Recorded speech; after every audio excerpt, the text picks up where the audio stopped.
right, looks like we are live. Yeah, that's us. We are recording. It's good to see you. It's great to Obviously, see you too. yeah, we spoke last night, but we had a bit of a technical malfunction, so we're back at it again today. But it's turned out to be a good thing because obviously the project have released the roadmap today, so there's a lot for us to get through and talk about, just from the roadmap itself. But we'll start off by obviously introducing you. You're Anthony Vo, you're the CFO, Chief Financial Officer at KardiaChain. Do you want to give us a bit more background on yourself, Anthony? Oh, absolutely. I would love to. Well, before I begin, I just want to say that I'm a big admirer of your work, especially your 0 to 1 research on KardiaChain. And I personally have learned a lot from that research that you put together very nicely, very informative. So a little bit about myself. Before taking the role as the Chief Financial Officer at KardiaChain, and concurrently I'm working for Bank of Hope as the head of FP&A division. So we basically doing a lot of financial analysis for senior management, doing planning for the bank, as well as dealing with the external audience as well, such as regulators and investors. And my background is I study mathematics and minor in computer science in undergrad, and after that I took 2.5 years working as a software consultant, and then I decided to go back for my master degree in financial engineering. And after that, it's just I work primarily before this role at Bank of Hope. I primarily focusing on the risk management side of the the finance. I work at KPMG for 3.5 years, and then also at Hyundai Capital for 2 years as well. So focusing on managing their portfolio risk, dealing with the regulators and and the likes. But moving to this opportunity with KardiaChain, it has been a great learning experience for me. Getting outside of my comfort zone, which is the traditional finance, and taking to the role that forcing myself to learn every day on the crypto finance. And the more I learn about it, the more excitement that I have discovered, and it has been a blessing and great learning experience. Yeah, that's great to hear that, coming from such a rich background in traditional finance and currently working in a bank. It's great to hear that you're not just automatically put off by the idea of cryptocurrency and decentralized finance. Yes, absolutely. To me, I think that it's actually such a wonderful and growing aspects in finance, especially the DeFi. So a lot of the traditional finance has been developed and up to the point of saturation, I think. And Okay. there need to be some sort of a new discovery, some new exploration to actually bring up more value. And that's one way for a lot of the bank leaders to start looking into that, to make things more efficient, more secure, which the blockchain technology could offer. Yes. Yeah, it's quite clear for everyone to see that perhaps the traditional banking model is maybe coming to the end of the road. It's got nowhere to go in terms of making interest rates attracting customers. It just seems to be that it's getting squeezed more and more and more, and that's why we seem to have more and more boom and bust cycles in the economy as well, because it's so difficult for the central banks themselves to actually control the economy in the way that they wish, with inflation. Yes, absolutely. So it seems like alternative finance is maybe the way to go this time round, instead of bailing out the bankers. Yeah, so I'm trying to put myself in a good position for the future. Yes, Yeah, you're thinking ahead. learning, thinking ahead, exactly. um, yeah, in Vietnam itself, obviously, you know, there's obviously banks and traditional finance in Vietnam, but because the growth in Vietnam has kind of predominantly happened over the last 30 years, it hasn't had the same amount of time, you know, hundreds, 200 years, you know, in larger markets like the US or Europe, to grow and to really get a foothold and to encompass the entirety of the country. So you've got, Yes. I'm looking at stats there, 69% of adults in Vietnam are unbanked. Now that's a 2018 stat, but I don't think it's going to have changed too much, you know, since then. That's a huge number. Cash is obviously used. It's the major use, even with their e-commerce. You know, when Hmm. they're ordering things online, it's pay on delivery with cash. You know, that's how dated it is and how far behind they are. But rather than that being an issue or a problem for KardiaChain, it's actually a bonus because you're not having to wrestle with this old legacy system. You can come in with um, a better model, a better way to transact, faster, more secure. You know, there's something there to be sold, and it's the perfect market to go and sell it to. I absolutely agree. Yes, so Vietnam, our local market, and I think that Chi and Huy have actually started that vision, and I think that that was a great vision. As you Yeah. mentioned, Vietnam has many attributes to be a very successful sort of a starting point for us. With you know, as you mentioned, there's a great many people that are still unbanked. Many the society is still run on cash, and you know, and then, but probably most important is there is a realization in the government that they're trying to understand that, you know, the next, in order for the country to sustain its growth and, you know, continue well into the future, is really have to move its cash-based society into the cashless society. And, you know, there's a lot Yes. of push from the government, and which it has been a fortunate sort of opportunity for us to be right in that, right at, you know, right at the right place at the right time.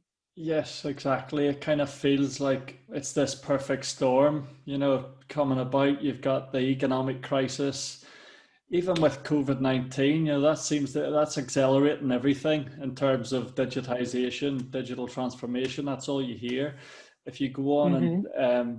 I read a lot on the World Economic Forum. They've got so many publications on digital transformation, and Vietnam and Southeast Asia. There's just so much going on over there in regards to um, transforming from a very, you know, agricultural system based on farming, all that type of stuff, manufacturing as well, and exports, to now thinking about, right, how do we keep the value within our economy and grow it further? Yes. And you know, Yes. and they're automatically thinking, right, technology is the way to do it. And e-payments, you've got like 20 e-wallet apps have came about in the past 4 years in Vietnam. That's obviously something that's, you know, it's on the mind of investors because these companies don't just come up. You don't just make an app without money. You know, there has to Yes. be VCs and capital raised to come up with these business models. You've got Zalo Pay, Boakim, Bank Plus, Momo, WePay. You know, it's following on from what we've seen in China. You know, obviously they're ahead of the game when it comes to tech with Yes. Alibaba and Tencent, and Mm-hmm. obviously Vietnam's right next door to China, so trends and cultures are going to be very similar, and Vietnam is just a hotbed for activity and investment at the minute. So it's exciting to Absolutely. know that this is the target market and it's not Mm. saturated. there's plenty room for growth, and financial services, which is something KardiaChain are hoping to get into. Looking at the roadmap, that's exciting. That's a big market, and it's good for investors. You know, holders of the coin at the minute are going to be excited to see that on the roadmap today. Can you delve in any further on what was mentioned on the roadmap today? I seen I wrote it down somewhere. I seen there's a noted difference. You know, you've got the DeFi wealth management features. That's at the end of Q4, I believe. And then Q2 of 2021, it states mobile banking, which is very interesting. You know, what does that refer to? What's the difference between the DeFi wealth management and this mobile banking? Is the mobile banking CFI essentially, you know? Yeah, so that's a great question. So, you know, I just want to say that everything is still sort of in the pipeline. We have a very good roadmap, but, you know, so we are working. We have a lot of great people in our company, and they are working very hard to try to come up with the technology, coming up with the infrastructure in order for us to achieve all of the milestones that we set out. With respect to, as you have seen in the roadmap, we're trying to touch on many different aspects related to, you know, sort of financial, traditional finance, financial services. That's what we are focusing on. And as you have touched upon, you know, the Vietnam is moving from an agriculture focused economy into a service-oriented economy, and therefore all of the technology as well as the infrastructure in order to support that demand. You know, we trying to think ahead of thinking ahead, and you know, wealth management is sort of go along with the mobile banking, as well as going along with the Kickstarter that we have just you know, trying to launch, and it has garnered some success preliminary, and everything sort of, you know. Great. Yeah, it's been a great test run. It's I've loved seeing it. The sugar baby, sugar mama, or sugar daddy Yes. series. I actually enjoy watching it. It's good. I'm looking forward to the next one. Yeah, me too. It's some sort of a sitcom, you know, funny episodes, but at least it's achieved what we're trying to do, is some sort of making a mass marketing campaign, so more people knowing about KardiaChain, and you know, one of the best ways to focus on the entertainment. I think there's more than 3 million views in a week or something like that. I mean, for a cryptocurrency to be marketing to that number of people, it's insane. I've never seen anything like it in the space. I actually I took a couple of hours and I was looking through some, you know, of the big influencer YouTube channels to see what kind of views they get in comparison to what KardiaChain are getting in Vietnam, and the differences are vast. You know, the leading guys like Ivan on Tech and that, you're talking 20,000 views for a video over the space of a couple of months. Maybe a really good video, something that's getting going viral and circulating because it's got something, you know, different in it, would maybe get 100,000 views over 6 months.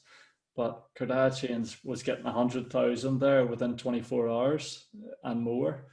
So it's large numbers. And once the products are out in the open, I noticed that there was a little bit of a product placement, you know, for the Kai wallet.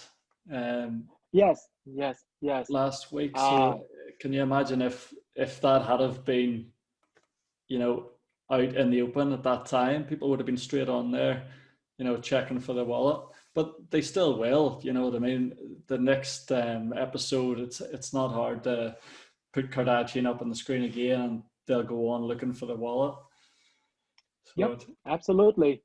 Yeah, so our strategy is slow and steady. yes, We try to influence the mainstream users to know more about KardiaChain. Hopefully, we can try to make it become a household name. So that is sort of yeah, our goal.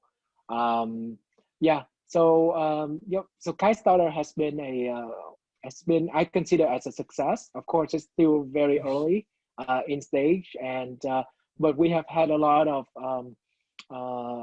parties that would like to partner with us to to use a Kickstarter platform okay, as a fundraising for fundraising purposes, and so it has captures a lot of interest in the market.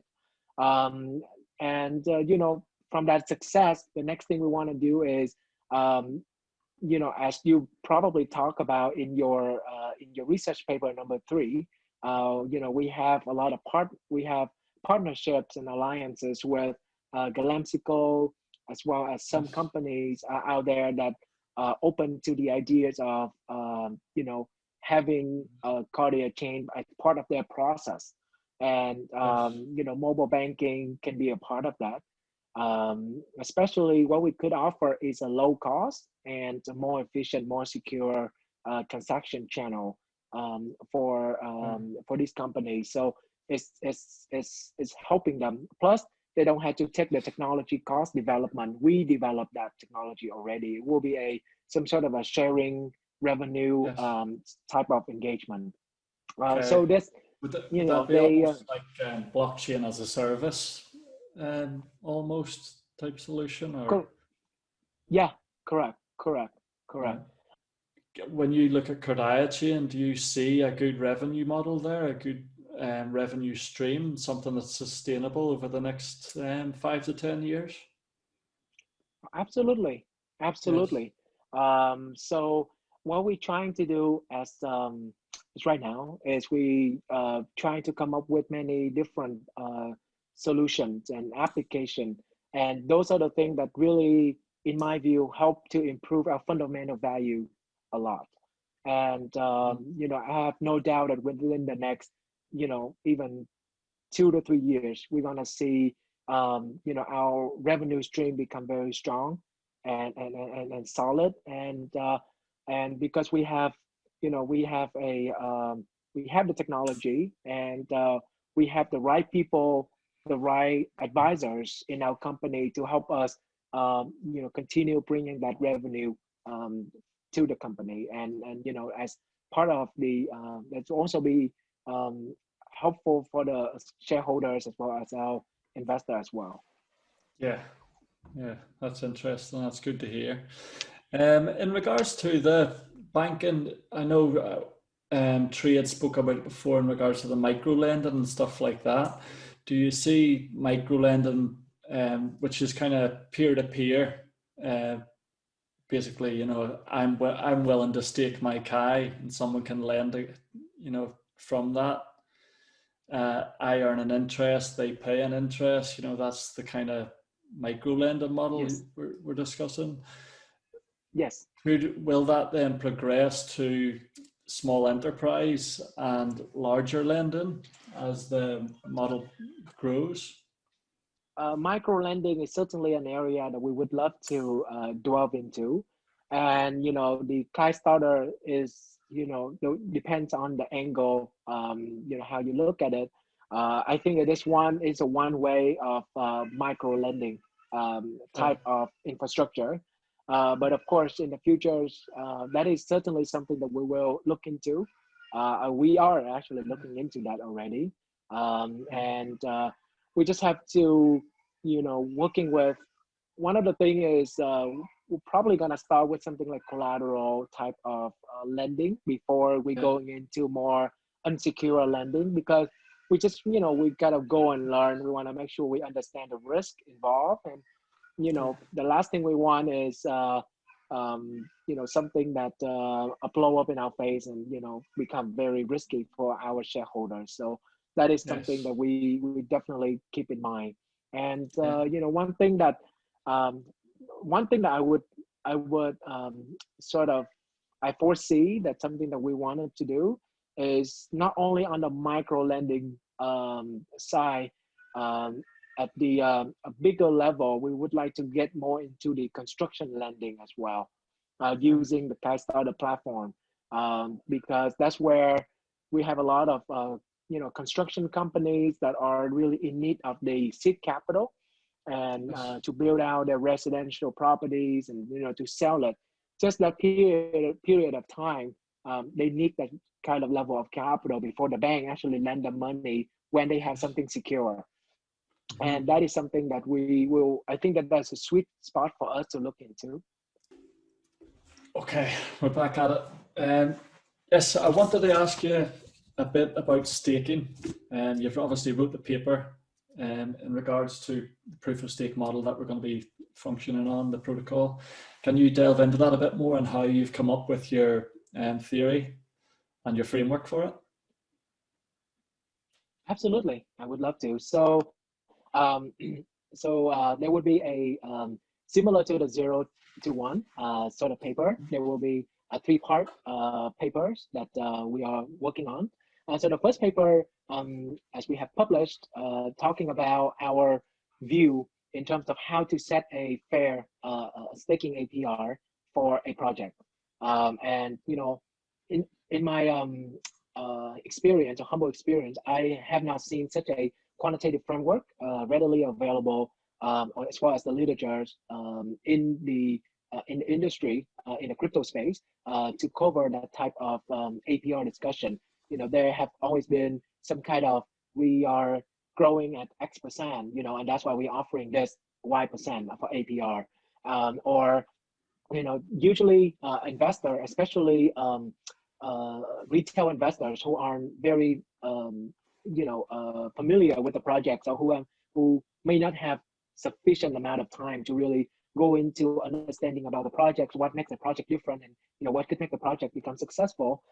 They don't have that type of information or a framework in order for them to justify what would be the APR that they're offering, and whether that is a fair APR or not. So the first paper really focused on that, and by using some sort of a well-respected option pricing theory from traditional finance. So we are able to really link the two aspects together and trying to solve what would be the fair APR for a project based on historical observation. So that was the first one, and we were kind of very excited about that. Now the second paper that we are working to complete is the discussion about Kai, Okay. Cardia, right. So I will. So the first paper, as I mentioned, talking about what would be the fair APR framework for investors. Now the second framework that we put, the second paper, will be talking specifically about Kai, and how we view the Kai, beginning from the time it really go on to more like public access through KuCoin, and how do we really put a value to Kai, as well as trying to coming up with the fair APR that a masternode should could consider to pay for its voters. So that is something that we're trying to put together. And then obviously the third paper that we are putting together will be a more a solid framework for what more like some sort of a user guide, and say this is the numbers of masternode that we'll consider. These are the genesis investors that we are putting together, and what would be the minimum stake requirement, and most importantly, the distribution model for our betting schedule. And that will drive a lot, because while we want to reward our masternode as well as all of the people participate in the network, but we realize that the more Kai we distribute or we make available into the circulation, that would also devalue the token value as well. Like so that is a debasement. very Exactly. So it's sort of a very fine line that we really trying to put a lot of time and effort to analyze what, how, given our expected growth, given our expected user base growth, how would Kai value will be, and we're trying to optimize the Kai value uh, so that we can come up with the best distribution model. Okay. Yeah, it sounds like there's a lot goes into it that obviously we as investors don't really see. We just expect when nodes, when staking, that's what you'll hear in the community, and it's understandable. It's complicated stuff. I've been in the space for years now, and I still get confused by some of the different protocols and the technical side of it. So it's nice to have you explain it for us and to put it down on paper for people to read. That's great. I've read, Thank you. I've read your recent paper, and it's very informative, complicated, but it's informative, and it's great. I've took a lot from that. In regards to what you were saying earlier, in terms of being better than anything that's out there in the market, that your tech needs to be better than what's out there. If there's 20 payment apps or whatever, the market is you're trying to enter, you could look back to Google. We look at Google now and we see this huge $1 trillion company, but back in the day, they weren't the first. I think there was, if you look back, like Alta Vista is that one, and all these different web crawler services that came before Google, but Google came Yahoo along. was a big one. Yahoo, yes, there was AOL. They all had their own search functions. I always remember Ask Jeeves. Did you ever see that? Yeah. Yes. That was useless. But I mean, Google weren't the first, is what I'm saying. So it's not always about first mover advantage in markets. Basically, if you can come along with a technology that is way better than anything that's out there, then you will take the market eventually. Google obviously come out with a functionality that was so much better than anything else that it just completely monopolized that market and just crushed everything else. And at the same time as that, it's like we were saying before about this perfect storm of timing. Back then, there was companies obviously booming from the dot-com bubble, around 98, 99, things were booming. I read about one that was actually kicking about around the dot-com bubble, and it was bought over in 1999 for 6.5 billion in 1999. Wow. Yeah, it was like the fourth most clicked on website at the time. Obviously the internet was still pretty young and pretty nascent at this time. It was bought for 6.5 million in 1999, and in 2001 it was bankrupt and sold for 10 million. So from 6.5 billion to 10 million in the space of 2 years due to a bubble bursting. Now obviously there were a lot of investors that chose to go with that company at the time because of the big flashing lights, all the bells on, 6.5 billion takeover. Everybody thinks this is it. So that crashed and burned. But Google, obviously, at the time, I think the story was at the time, basically Larry Page and can't remember the other creator of Google, but they had been at university and stuff at the time, studying still, and were wanting to sell Google to let other people kind of take what they had created on because they just didn't have the time. And somebody offered them 1 million. They were offering it for 1 million around this time, 2000, 2001, and people turned it down. I think the guy who invested in the other one had turned it down at 1 million, and then it became a $1 trillion company.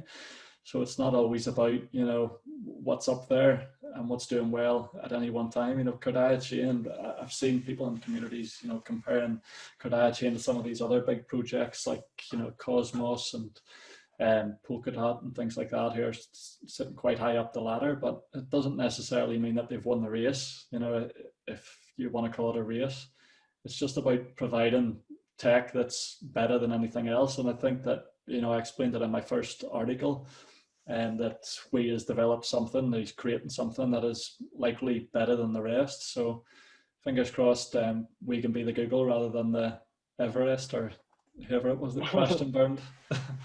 Yes, yes. So yeah, that's why. Well, it's a great analogy that you brought. He actually from Google, so I'm sure that he learned.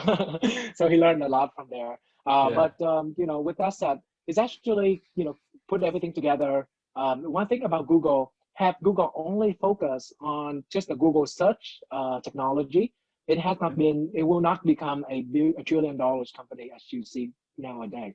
Well, Yeah. it's starting out as let us try. We trying to put our name out there through Google search, and then after that, they would try to build as many utilities as possible in the ecosystem, touch on many different things, and they are still building, Google Yes. Pay and all of that. And the more they want to integrate themselves into people's lives, then the better. Then their value become much more. Become Exactly. much more because now a company that are used by I don't know 7.5 billion people in the world, for Yeah. example. That is just something that already have. If they only charge $1 per person to use the service, they already have a lot I of know. money. I know. Yeah, so Amazon, a lot of the big projects out there are doing the same thing, and that is a path that we are working on as well. We're trying to touch on many different aspects of lives, different industry. One is for us, for our learning purpose, but two is, we should try to open as many doors of opportunities as possible, and then maybe we're gonna get a jackpot. Yes, exactly. Chain in the next 5 years. um, so it's actually a really good question because it's sort of perfectly the right time with the 420 days, over the moon announcement. Yes. I So love that in title. five, so after 5 years, we're probably gonna be on Mars. So that's one of my hope. um, but I think that in the next 5 years, we think that the project will continue being very strong. We will be able to integrate our technologies, you know, in many different aspects, at least in our local market.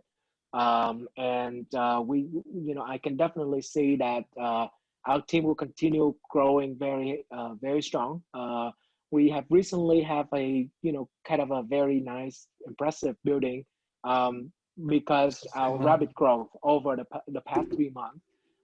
We're probably gonna in 5 years, I don't know, maybe we're gonna have a couple more buildings because there will be more and more people believe in Kai, and more people want to be a part of the journey, part of the project. So that is something that I'm very excited about. I thought that it has been great, and on behalf of the KardiaChain team, I once again thank you, for all of your work, wonderful work. To You have been a big influencer to our community, and we're very fortunate to have you as part of the journey. As well as I want to thank the community. Without the support for the community, without all of the suggestion and encouragement from the community members, we will not be where we are today. We are able to accomplish so many things, and we are going to accomplish many other things, and we have the community members to thank for. Okay, well, thank you very much. I'll pass that on. They'll watch this anyway, but that's much appreciated. And thank you for joining me and giving me the opportunity to ask some questions on behalf of the community.